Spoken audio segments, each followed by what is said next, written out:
Na primeiro lugar, weet je, ik hoop dat ik meneer Sosega na paz. Dit is een triest moment. Een van onze, en zo noem ik het, een van onze familieleden, Afayese, is heen gegaan. Maar er is ook lijden gestopt. Ik heb met de familie gesproken vanochtend in het hospice. En er is verdriet, pero daarmee is er ook een stukje rust.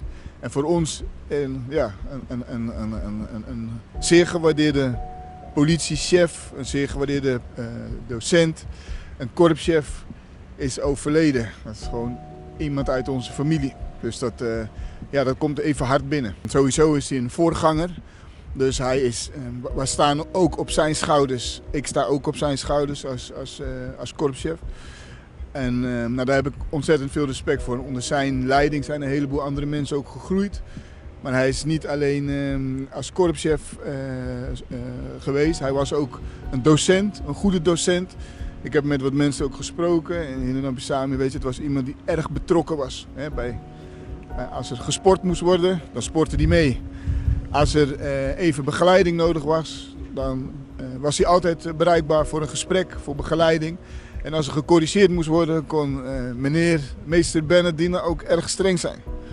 Gewoon een leider zoals we daar erg veel respect voor hebben. En dat heeft hij achtergelaten. Dus Pami is daar ook gewoon een inspiratie. En ik denk ook waar we met het korps nu staan.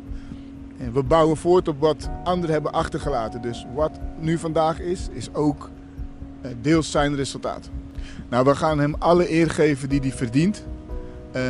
En wij komen tegemoet aan de wensen die de familie heeft. Dat heb ik ze vanochtend ook beloofd.